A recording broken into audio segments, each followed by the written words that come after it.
Bharatiya Janata party आजकल इतनी बेवकूफ़ी क्यों करने लगी है? भारतीय जनता पार्टी ऐसी ऐसी हरकतें क्यों कर रही है कि उसका फायदा होने की बजाय उसका अब नुकसान समझ में आ रहा है। लोकसभा के चुनाव करीब हैं, कई राज्यों के विधानसभा चुनाव होने वाले हैं, लेकिन भारतीय जनता पार्टी ऐसे बेसिर पैर के काम कर रही है, ऐसे बेसिर पैर के आरोप राहुल गांधी पर लगा रही है कि राहुल गांधी तो हाईलाइटेड हो रहे हैं, राहुल गांधी की चर्चा हो रही है, देश भर में राहुल गांधी का जिक्र हो रहा है, लेकिन भारतीय जनता पार्टी पर लोग अब हंसने लगे हैं। क्यों? इसके बारे में हम बताएंगे आपको। प्रेस जागरण में आपका स्वागत है। सिमरनजीत सिंह मेरा नाम है। राहुल गांधी इन दिनों भारत की पदयात्रा कर रहे हैं। कन्याकुमारी से लेकर कश्मीर तक राहुल गांधी की पदयात्रा होनी है।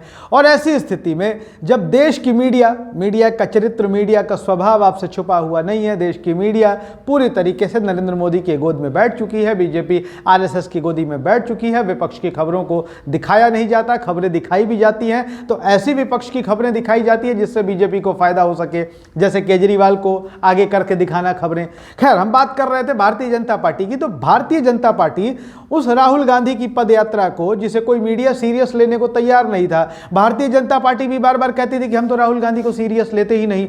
अब भारतीय जनता पार्टी राहुल गांधी को इतना सीरियस लेने लगी कि राहुल गांधी से ज्यादा उनके जूते को लेने लगी, उनके टी शर्ट को लेने लगी, उनके कैप को लेने लगी। राहुल गांधी क्या खाते हैं, क्या पहनते हैं, क्या सोते हैं, पूरी भारतीय जनता पार्टी उन पर टूट पड़ी।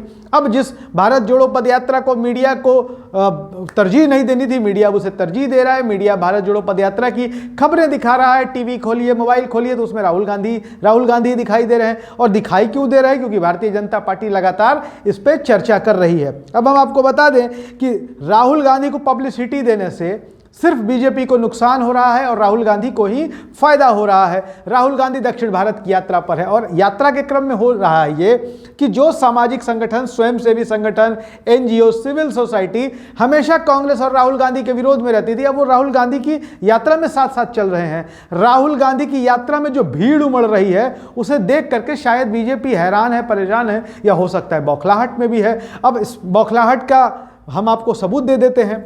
स्मृति ईरानी ने कह दिया राहुल गांधी को निर्लज्ज, कह दिया वो निर्लज्जता कर रहे हो राहुल गांधी। जब तुमने कन्याकुमारी से भारत जोड़ो पदयात्रा शुरू की तो आप स्वामी विवेकानंद की मूर्ति पर क्यों नहीं गए, प्रणाम क्यों नहीं किया? जबकि राहुल गांधी की भारत जोड़ो पदयात्रा शुरू ही स्वामी विवेकानंद के मूर्ति पर माल्यार्पण के साथ हुई। राहुल गांधी ने स्वामी विवेकानंद का आशीर्वाद लिया, उनको नमन किया और भारत जोड़ो पदयात्रा शुरू की उन्होंने।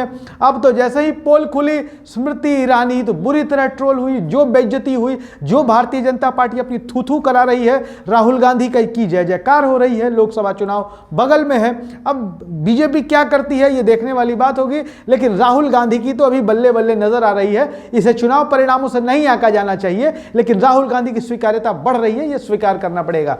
वीडियो पसंद आया तो शेयर करिएगा, हमारे यूट्यूब चैनल प्रेस जागरण को सब्सक्राइब करिएगा। Thank you.